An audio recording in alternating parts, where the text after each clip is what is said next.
when I style a shelf, it's like create that focal point. Don't be afraid to just put 2 or 3 things on a shelf and let something next to it be blank, Yes, because it lets it absolutely. read.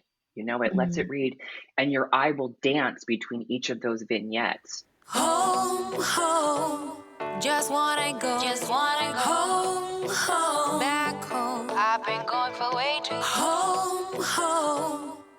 Welcome to Make Space, a home design show that empowers you to create spaces you're obsessed with. Tune in for conversations that dive deeper than pin-worthy rooms.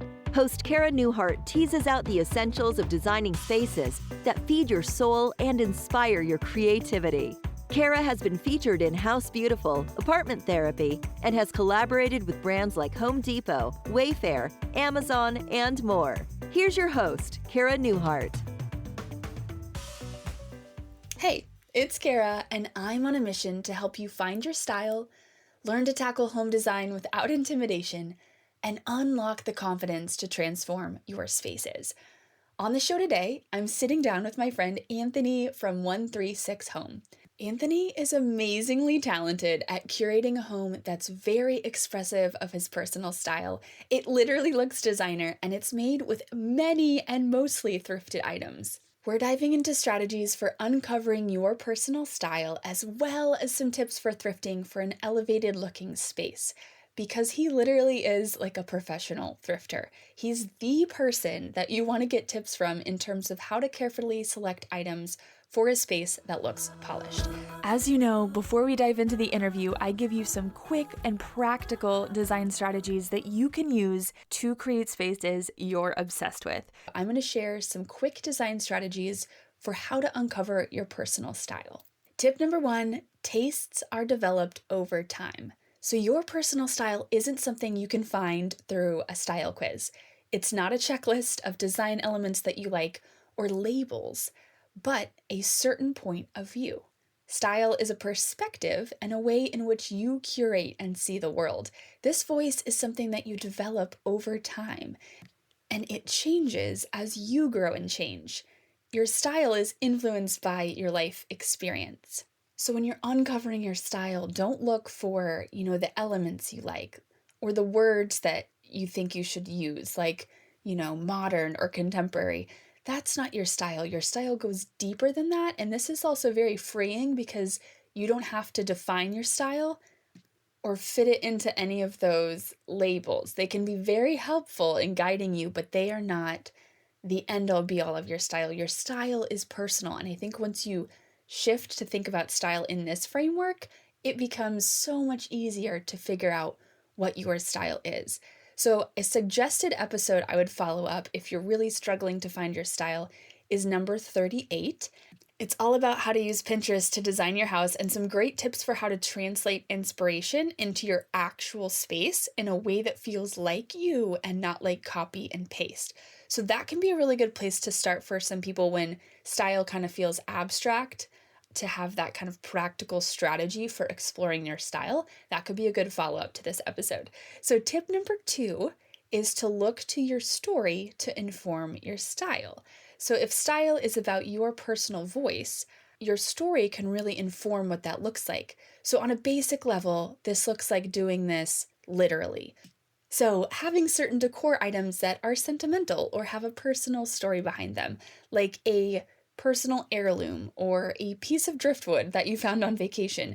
Taking this deeper, you might not translate your story literally into decor items, but instead, you might use your life experiences to inspire certain elements of your style and kind of interpret them through more expressive ways like paint color, texture, and art. What about your story and your journey is special, and what can you incorporate into that point of view or your voice? I think this is a really cool perspective on style and a really cool starting point. Style is your voice, and your story is kind of like what informs the elements that make up that voice. I know this can feel a little abstract when we're talking about homes, because normally when you think of your home style, you think of those categories or those buzzwords, but I want to encourage you to shift your thinking and think of it in a totally different way, because I think it might help you really uncover what your true style is. So number 3 is to break the rules and always trust your gut. This is interesting because I find in conversations about style, people are usually telling you either to, use the rules and work within them and find your style according to, these different types of styles that are out there, like modern or farmhouse or whatever it is. And then some designers will tell you, like, throw that out entirely and you don't need them and, just do what you love. But I think there's a middle ground when you consider what these trends and what these like design rules really are. So style trends and rules are basically just what happens when many of us are experiencing a certain design concept from a certain perspective at a certain point in time.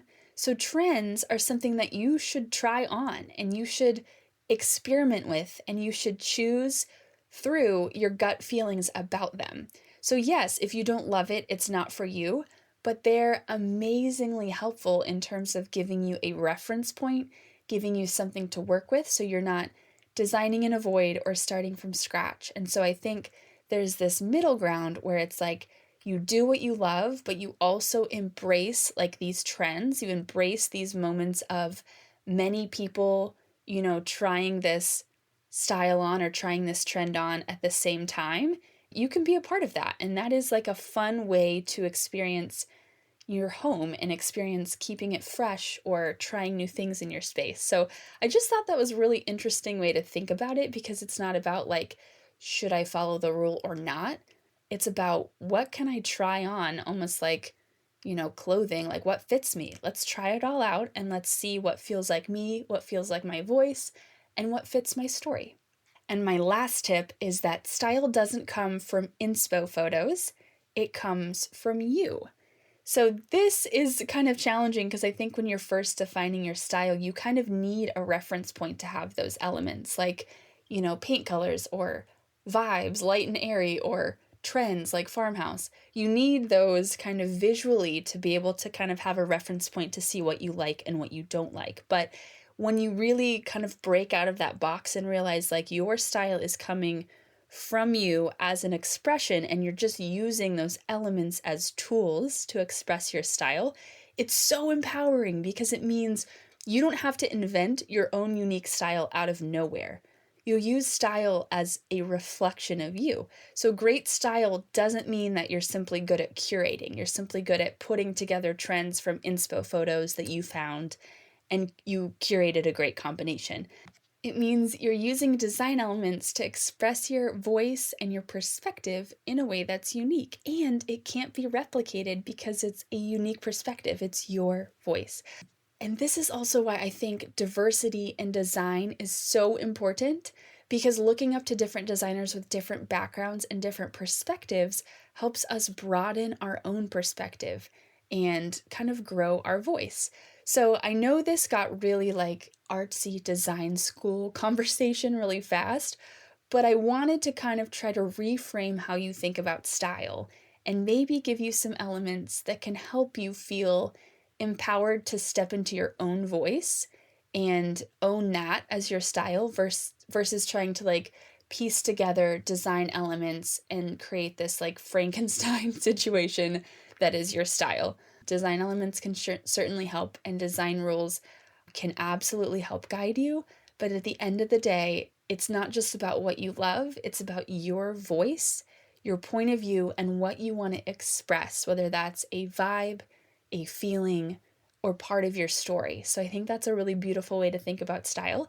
And now I want to dive into this conversation with Anthony because he literally embodies this concept of truly expressing a unique point of view that's cohesive, that feels like him. He knows how to respect the boundaries of his style when something is not for him.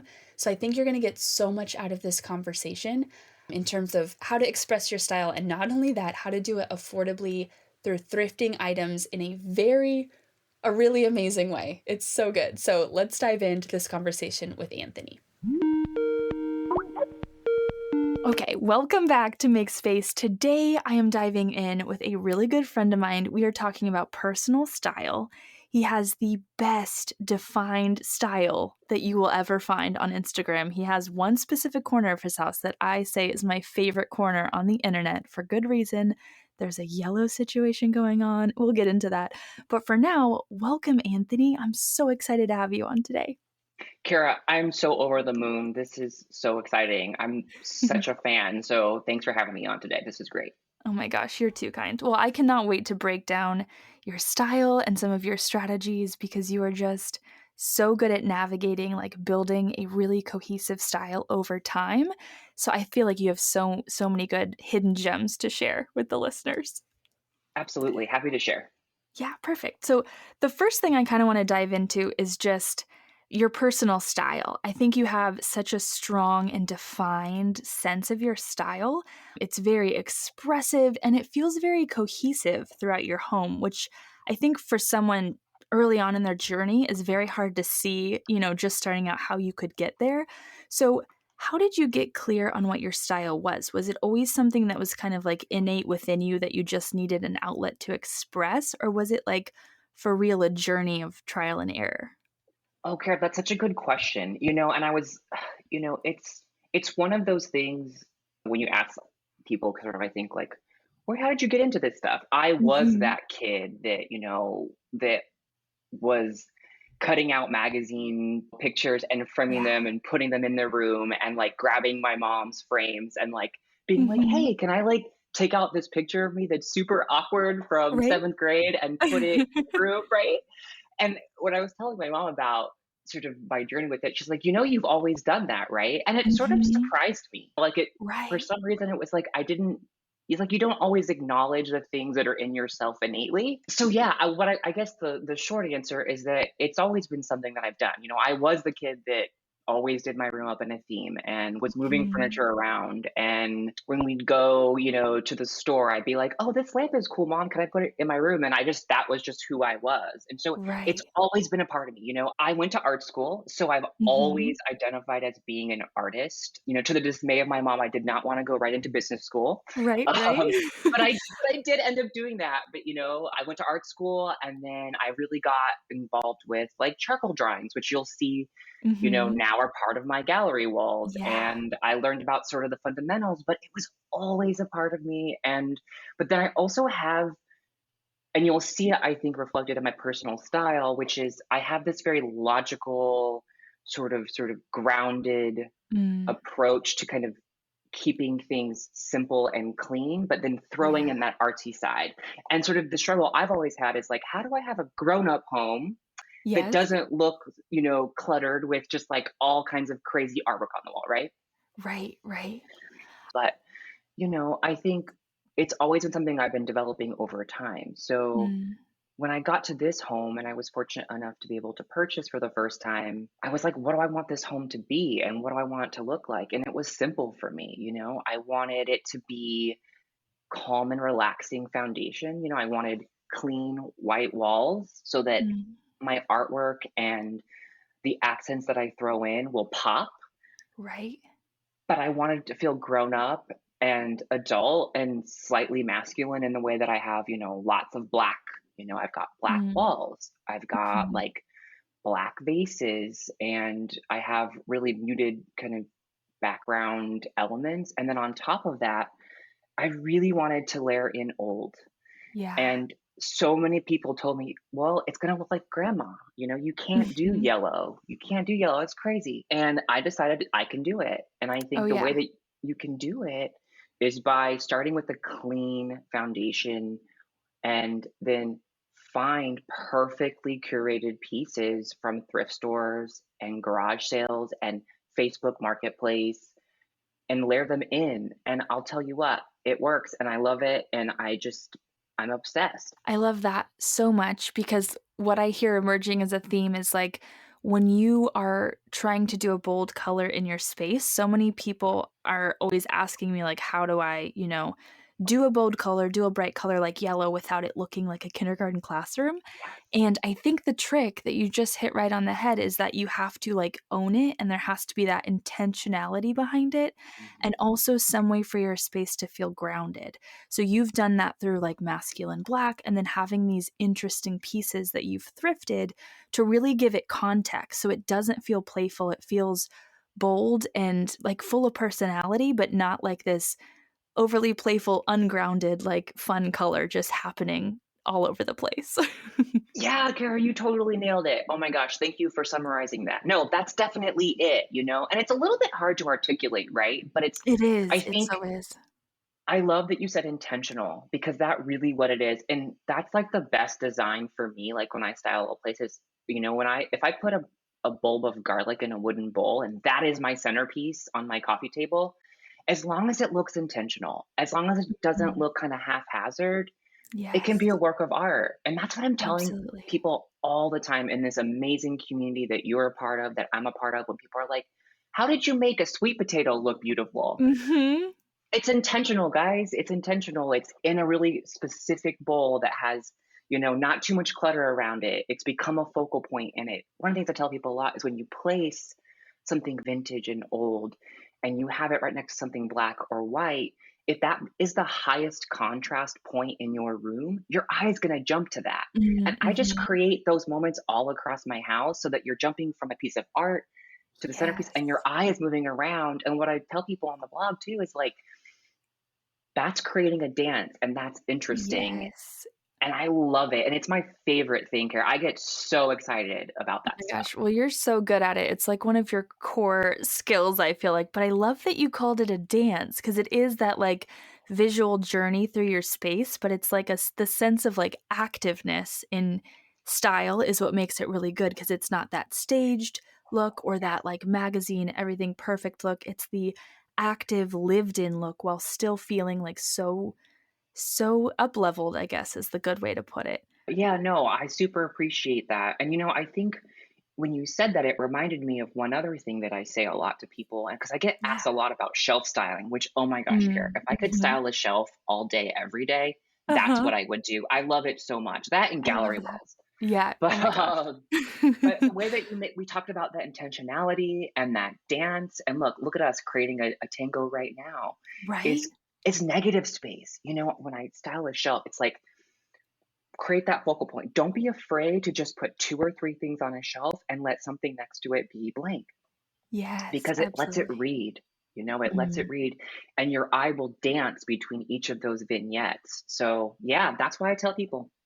That is such a good tip because people, I think it's a lot of times design gets overly focused on what to add, what to put on versus what to subtract and where to create space for like your eye to rest, for there to be visual empty space so that it's not too Mhm. much, and for things to really stick out, like giving elements space around it so they can have their own moment and like their own little spot to shine. So that's a really, really good tip to help people that, are really struggling with shelves and with things looking too cluttered, I think especially. Oh, you nailed it. I think there's so much pressure on all of us to, okay, if I want a room to feel great, if I want it to look amazing, I want it to look like Anthony's home at 136 Home. They're like, what else can I buy to fill every space? And Mm, I often say, actually, just look around what's in your home and maybe take stuff away and make intentional moments with the things that you yes, have and swap it out. When you get that urge, you don't have to always just replace, keep adding. You can just swap things. So, yeah, you got exactly. it. I love that. And kind of tying back into your journey, I feel like I saw a lot of parallels in my story where I was the girl that like was rearranging her room all the time. I would go Mhm. steal paint colors out of our shed and like painted Yes. my walls. And it's so funny because like when people would ask me how I got into DIY, like I only kind of remember the recent history of like when I really decided to do it as a content creator, but it's been a piece of my whole life in the sense that I was raised to like be very creative, raised to like experiment with different things, like different projects. I love the piece of like experimentation. And I feel like for so many people learning to find their style, it's almost like they just haven't had given themselves that time to experiment, where some of us have like done it all throughout our life and not realized it. So I think if people can step into that mindset of experimentation and looking at it as a journey, that's when you like can give yourself grace in realizing it's a process to get to where you're going with your style. Oh, absolutely, Kara. And I think you're so right. And I think that's what I love about being able to share what I do is because when there's people like you and I that were fortunate enough to be able to be in a situation where we could go to art school and could also go to business school. I didn't know we Yeah, had that in common. Look at us I being know. twins. Look at No us. wonder we're friends. Right? There it Um, is. besides the fact that you're an amazing person. But I would say we just had that time. And I think, sometimes people get really hard on themselves and I'll get a message and people are like, oh, I can't get my home to look like yours. And I say, you know what? Be patient with it and, give yourself time and I say a lot about curating your home over time. There's so Yeah. much pressure for all of us to make our homes instant and beautiful over time. But I tell people I've been collecting art for my room and for my hallway for over a year and it's still changing. Have fun with it because it really is the journey, not the destination. And yeah, and sometimes, there's people that have had a little bit more time with it. So don't always compare because that's a slippery slope and you know how that goes. Yeah, no, that's a beautiful point because maybe you haven't had time because you haven't like decided to give yourself that time, or maybe you Yeah. just, yeah, weren't fortunate enough to have like empty space in your schedule for whatever reason to be able to dedicate. So, yeah, not comparing. That's like the huge thing that I think changes your game when you can let go of that, which is so hard, Oh, it's especially because you're looking at inspo. But we talked a little bit about kind of some of the through lines and how to create that dance and create, giving yourself a journey through the space versus like drawing your eye into one specific location. So you mentioned like doing that with color. Is there any other tips you have for kind of creating cohesive spaces and mastering kind of that mixing and matching balance so everything's not matchy and then it's not too mixed? Yeah, that's a great question, and it's a little bit of just intention, right? I think one of the things that you mentioned at the top of the call was that, you see that pop of color throughout all of my spaces. So Mhm. I I think there are a couple of foundational elements that'll really help set you up for success. I hope these don't come across as too boring because Oh, you know no, what? not at I'll all. share them anyway because I think they're just the right ones. And for me personally, it was having a clean, consistent slate with my walls. All of my Right. walls are Chantilly lace white, which is my favorite white. All of my Mhm. doors are tricorn black, right? Right. Every single one of my window frames are black. We painted them all black. All of my door hardware is brass and crystal, right? Which, by the way, Mhm. is such a great pro tip. Like, Oh, if you're it's so looking for an instant gorgeous. upgrade, Uh-huh. yeah, paint your door and change the hardware. You can do it in a day, and it makes such the difference. So for me, not to say that you can't have a big, bold, colorful wall and different colors in different rooms, but just as a Sure. general rule of thumb, that helps me keep the space consistent. And then I would say for me, probably I would say the second step is keeping in sort of a similar vibe, which to me means like a moody color palette for your art.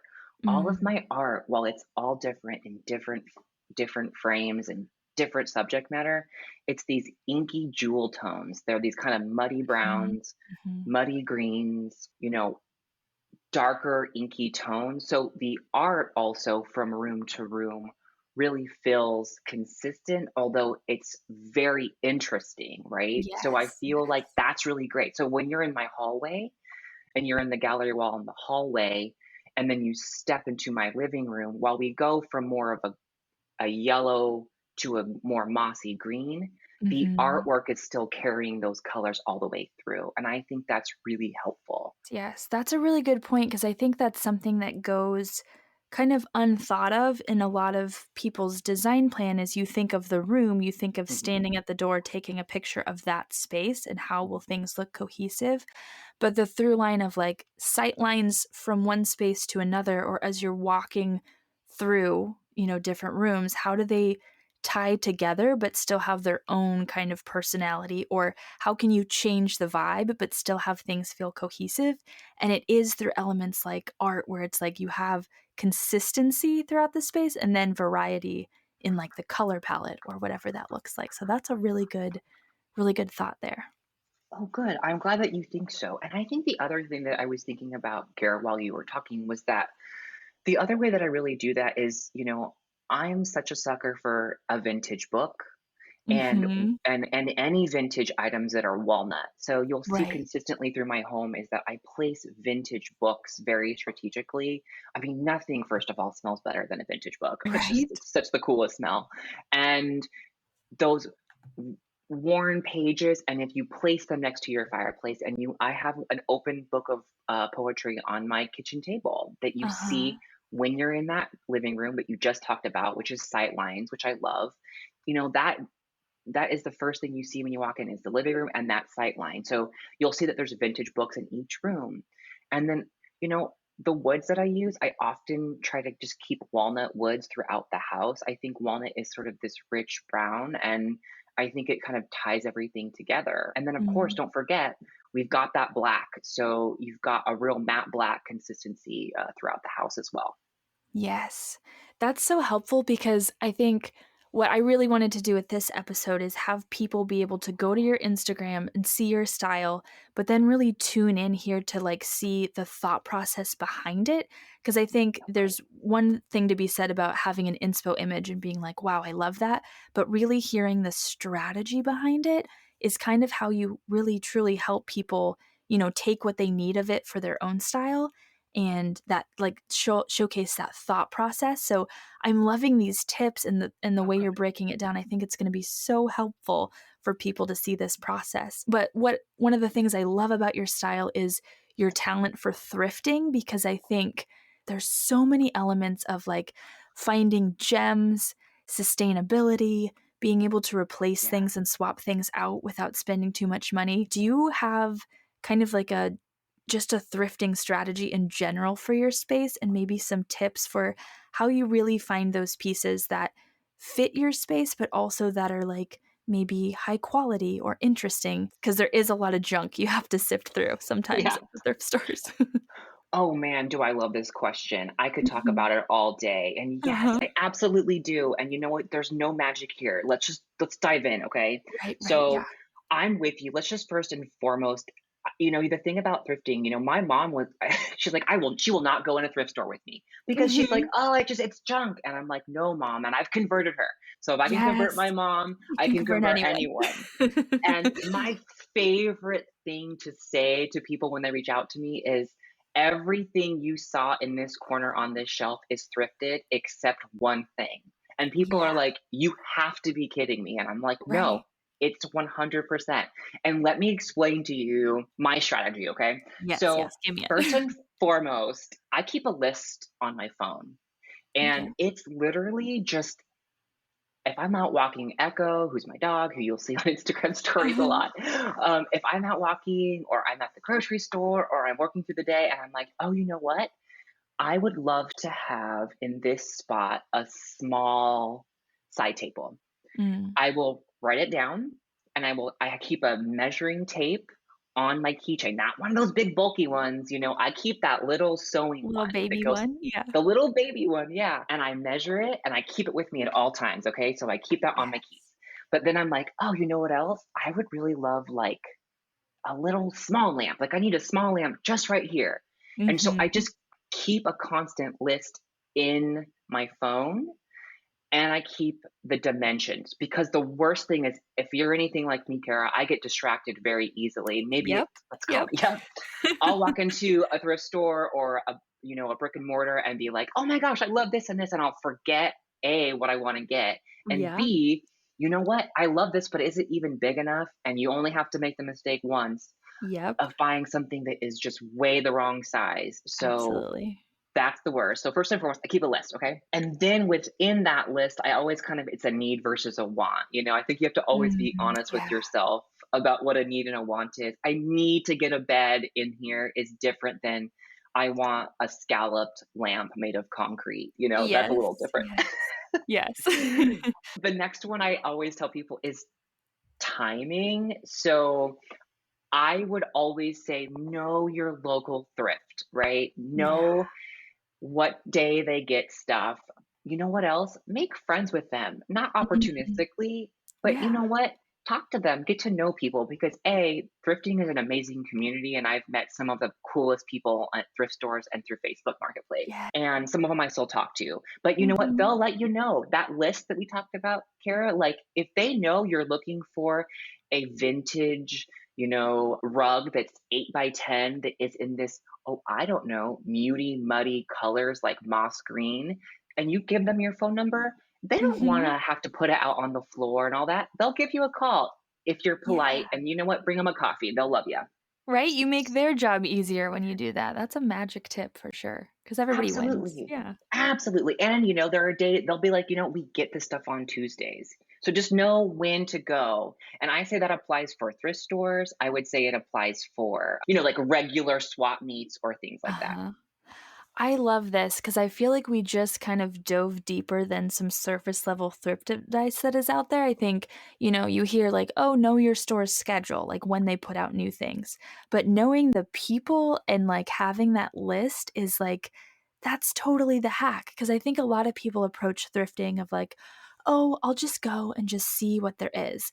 Because it's definitely not like items that are, there's 10 of them and they come in 5 colors and you have all these options. You really have Yeah. to be consistently plugged in to find things that are a fit versus like going once you're going to get frustrated because they don't have what you're looking Yes. for.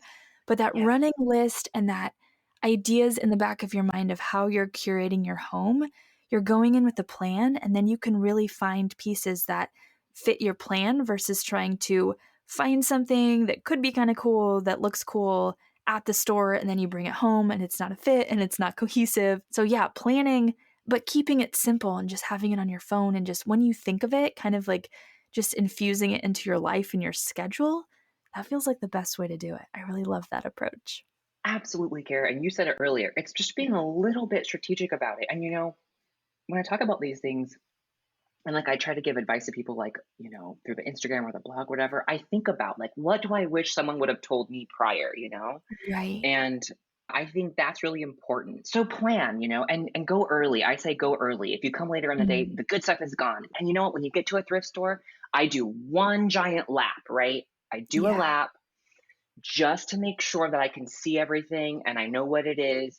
I throw everything in my cart that there's a brass candlestick. I love it. That's on my list. I always start with the art because art is always the thing that I'm never gonna never have enough. Like always say, oh, Mm, mhm. pull back, don't put stuff back. Art, if it's good art, I'm buying it. Right, right. Because you can use the frame.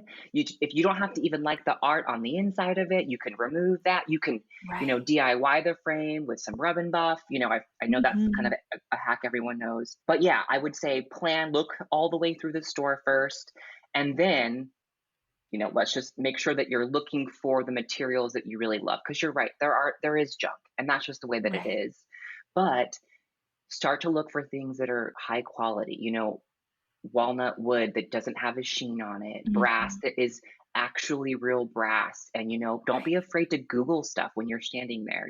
Google it and see if you can find it what it is. If there's a value to it as well, look for, frames that match that vibe and that tone and that you're looking for and go from there. But there's one little tip that I always tell people too, which is once the endorphins are slowing down, Mhm. once the caffeine has sort of gone through your system, if you're a coffee drinker, I Yep. take my cart. I'm not even joking, Kara. I'm the weirdo that will sit on the sofa in the back.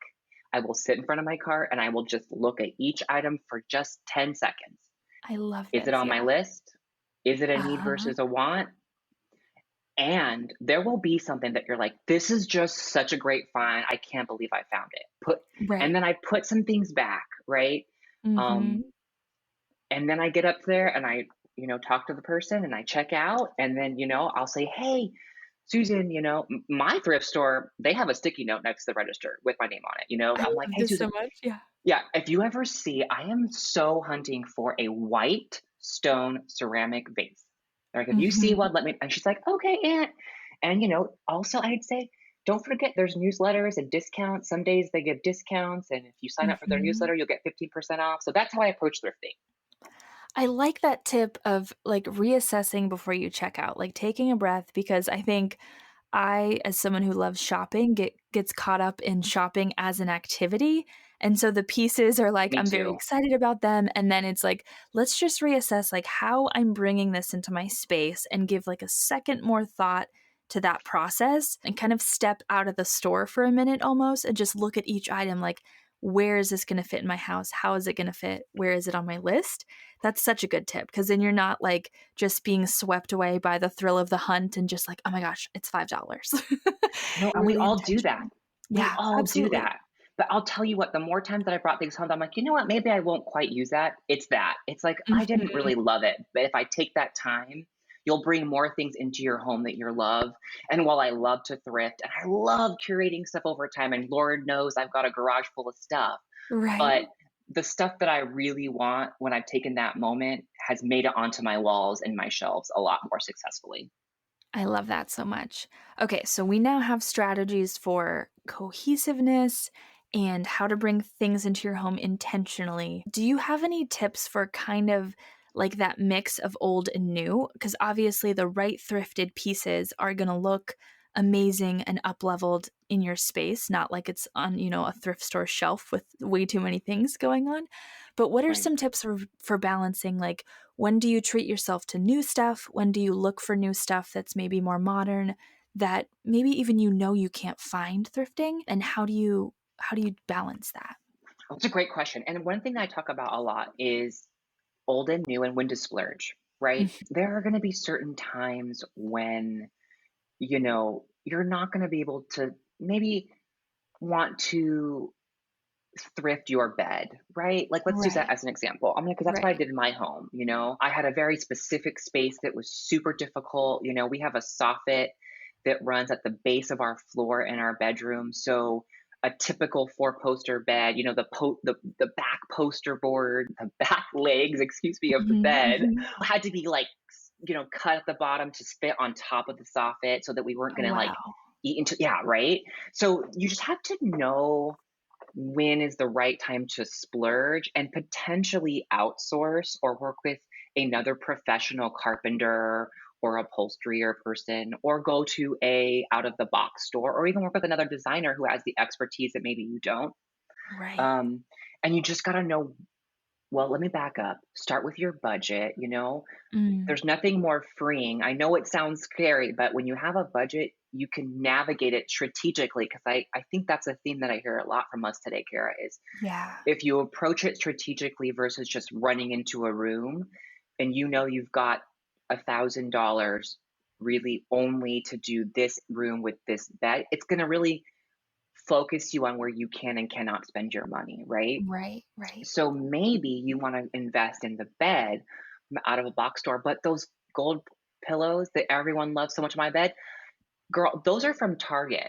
Right? And I will send you a link all day, every day, because they are the best and they were super affordable. But the Right. bed was an investment. And I worked with with a craftsman that was able to make the bed for us in a way that would fit into our room. And for us, it was worth spending that a little Right. bit extra money because it's a piece that is important in our home, and everything else we were able to do on a budget. So you just got to know when and where you want to invest that. And it's like if things are going to be an investment or if there's something that needs to be custom, I think that's the easy, like, that's where we spend the Yeah. money on new stuff and then try to thrift the rest. Or if there's something that's affordable, like the Target pillows, then that is the perfect choice too. So I like Yes. thinking of that balance and the strategy. Like the balance really is in the strategy. It's not like 50-50 or 80-20. It's like thinking about your space and what you need and the budget, which sounds no fun. Like when you say the word budget, you're like, oh, but really Right. it does create that space and that structure for you to, like, you know, create the space you want and then not have regrets. Because I know when I don't make a budget, I go all out and then I regret spending way too Totally. much money. So And we've all done it, or you're like in yeah. Target and you're like, I've got to have these pictures and I've got to have, and you're like, wait, no, that probably wasn't the best use of the $50. Right. So, but you know what? You also got to be gracious with yourself. Sometimes, you just got to throw caution to the wind and have a little bit of fun every now and then. But Right. if you can mix Sure. it up, maybe mix it up like with your old and new ratios in your home, Mhm. you'll get it just right.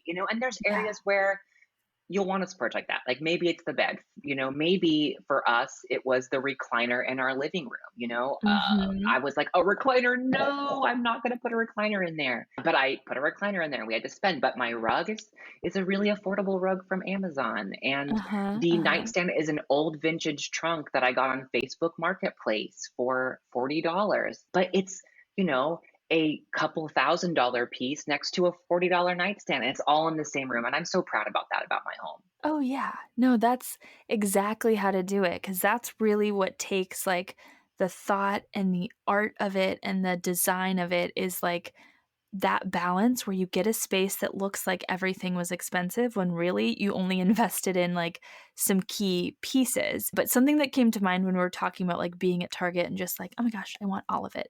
Um, I guess just thinking about, like, how different stores, you have different challenges when shopping. So, like, Oh, when you're yeah. thrifting, Yeah. your challenge is that you have to really imagine something that may look like junk next to all its junky friends in your space looking chic. And so that's the challenge there. And then Target, it's like they have these collections where everything looks cohesive. So it's like I always want to buy pieces because it looks cohesive on the shelf Oh, and I yeah. bring it home and then it doesn't fit with my style. So it's like you have the Mhm. opposite problem at Target versus thrift stores. So that's, I guess, where your list comes back in. But that's just a Oh, that's thought that great. popped to mind that I'd never like really realized about my shopping habits. That Yeah, I I think appreciate it's you helpful. sharing.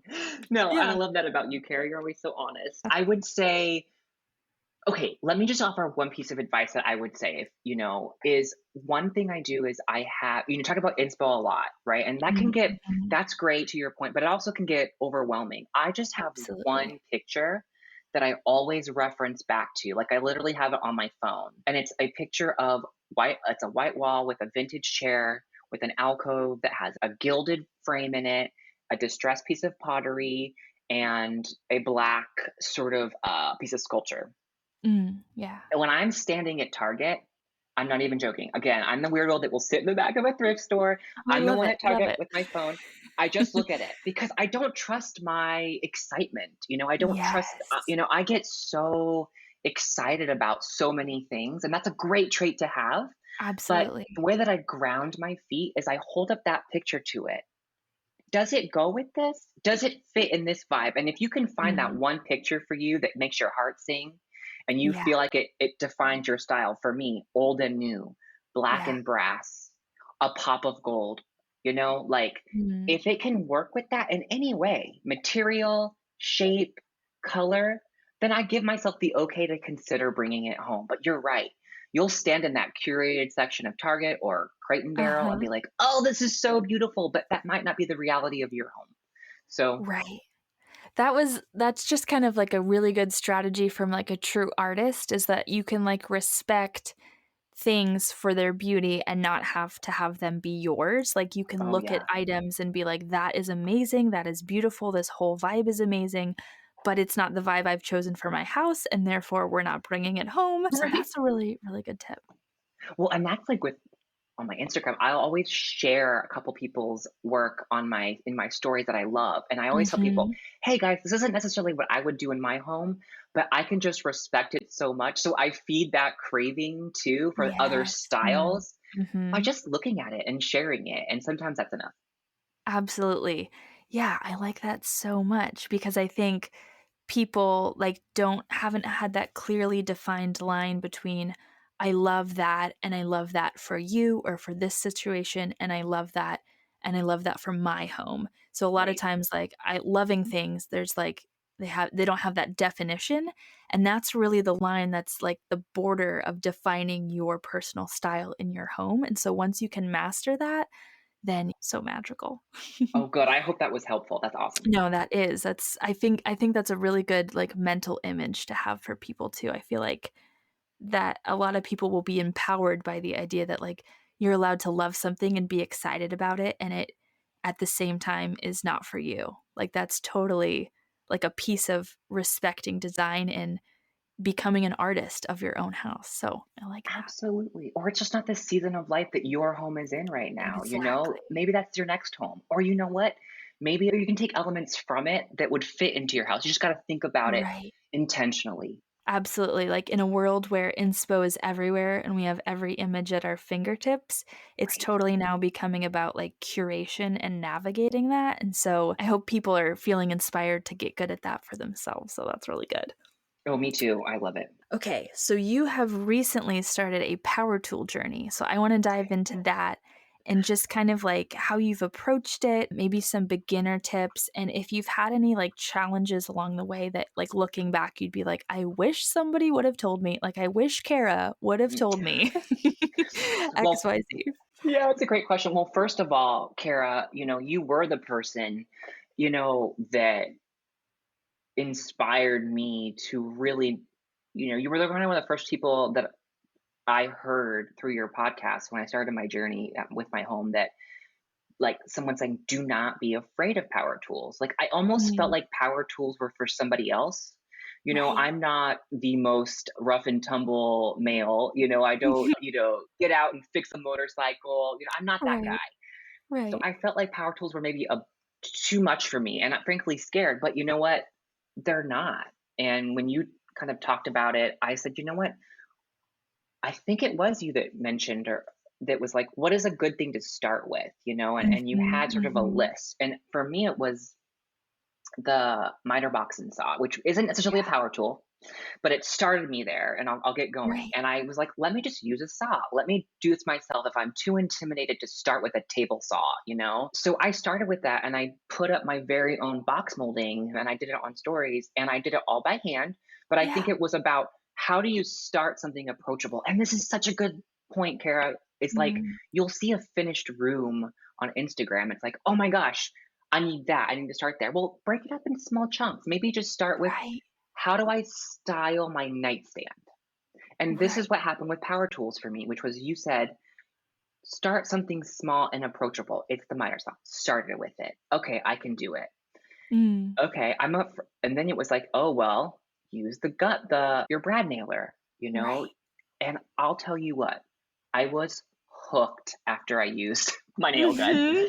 That I'll always never forget. gets you. It's like the noise and that you feel so Oh, powerful, like, that yes. tool specifically gives you, like, a certain sense of accomplishment that is addictive. Honestly, I storied right after I finished, and I was like adrenaline rush, It Yes. was so amazing, and I want all my followers, I want everyone to feel that, and if I can do it, you can do it, and so I started using the nail gun, right? And Mhm. then, I just started going from there, and now I feel more confident, I'm gonna start doing some carpentry for the first time, Yes, and I have stuff on the way, and you just got to take it off like everything in life, one foot in front of the other, and start somewhere absolutely. that's comfortable. And also Mhm. just know that it's always going to be a little bit scary. There's no, if it's Absolutely. not scary, you're not learning, you're not growing. So, Right. Oh my um, gosh, so true. That's like the quote that Jesse and I put in the box is feel the fear and do it anyway. And I oh, think it's I've been beautiful. Yeah. trying to teach people that line between like, a healthy fear of the fact that it is a tool and it is dangerous if you don't use it safely, but like Right.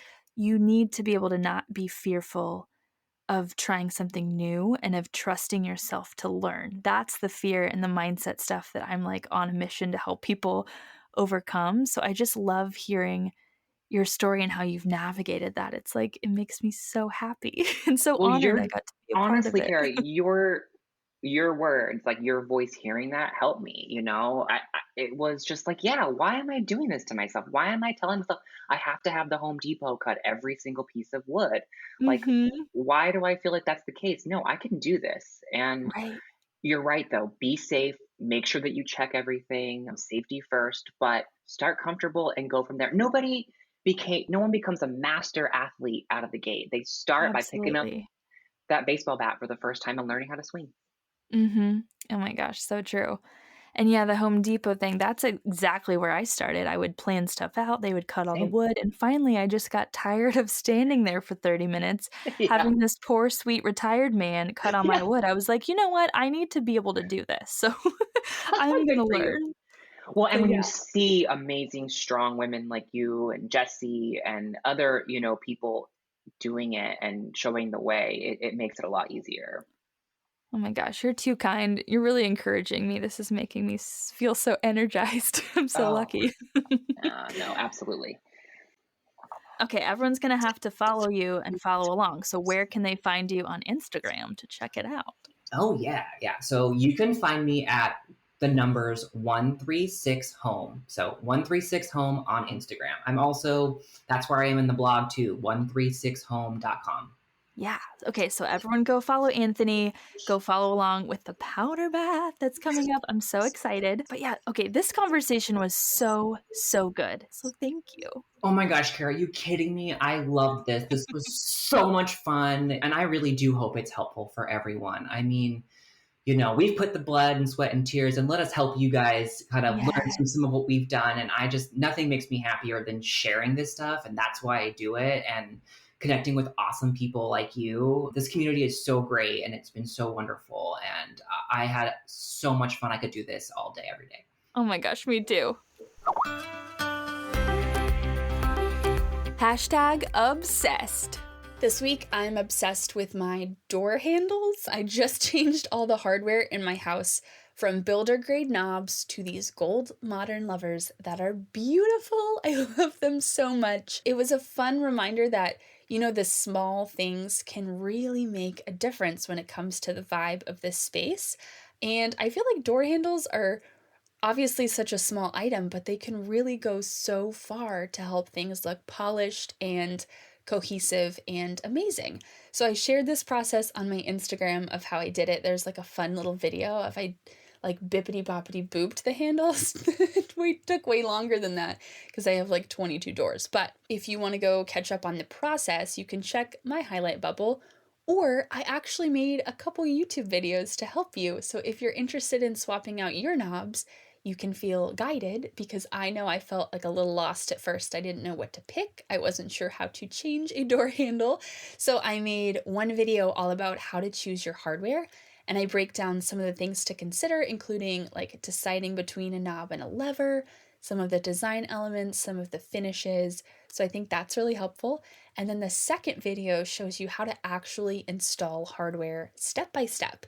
So if you're thinking about switching your doorknobs, you can get the full step-by-step process. You can watch this after as you go, or even before, to see if it's something that feels like a fit for your skill level and something you could be confident tackling. So I will link those two videos up in the description, in the show notes, and you should go check out my hardware and tell me what you think. I'm really excited about the new look. Time to talk trends. So in last week's episode, we've talked about some of the home trends that I saw at the Las Vegas market, which is a market open to trade only. So like interior designers and people that own like furnishing stores.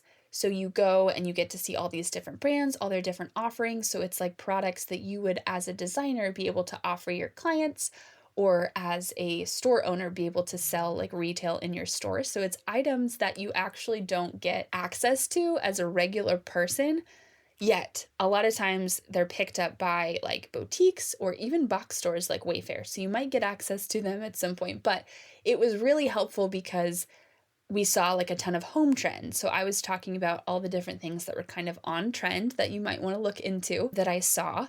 But this week, I wanted to kind of cover color more specifically. So the colors that are kind of trending, and it's so funny that colors are trending because I feel like so much of our conversation around color as a society is like, what's your favorite color? What color makes you feel this way?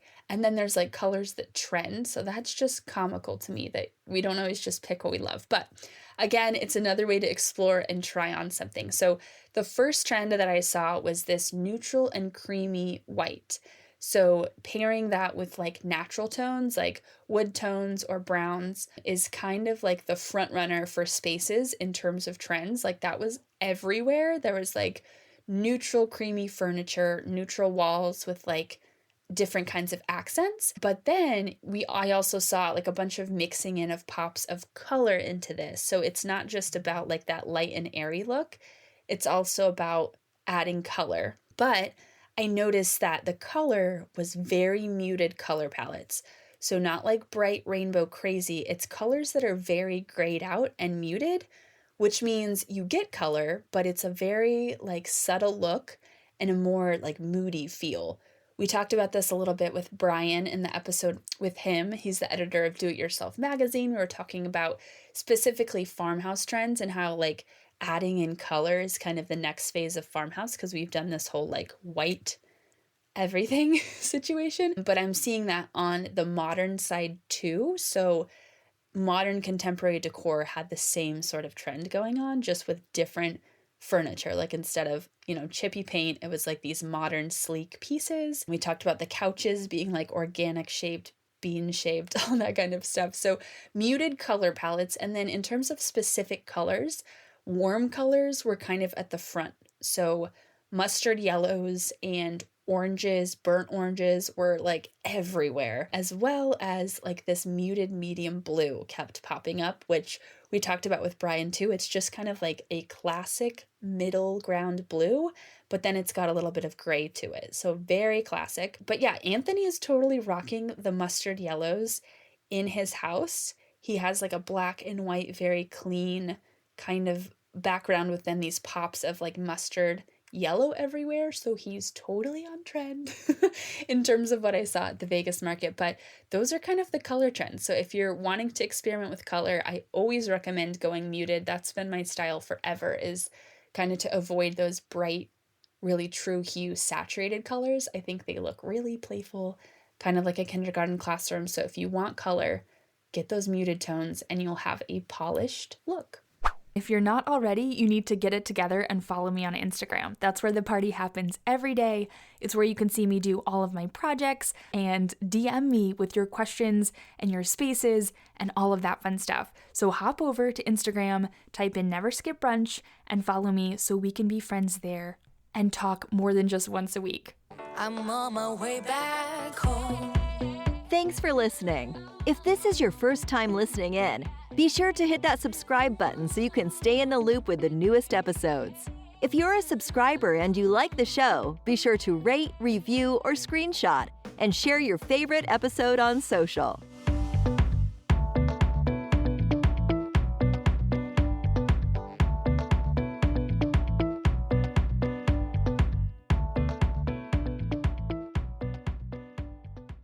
You're listening to this podcast, so I know you've got a curious mind. Here's a helpful fact you may not know yet. Drivers who switch and save with Progressive save over $900 on average. Pop over to Progressive.com, answer some questions, and you'll get a quick quote with discounts that are easy to come by. In fact, 99% of their auto customers earn at least one discount. Visit Progressive.com and see if you can enjoy a little cash back. Progressive Casualty Insurance Company and Affiliates. National average 12-month savings of $946 by new customers surveyed who saved with Progressive between June 2024 and May 2025. Potential savings will vary.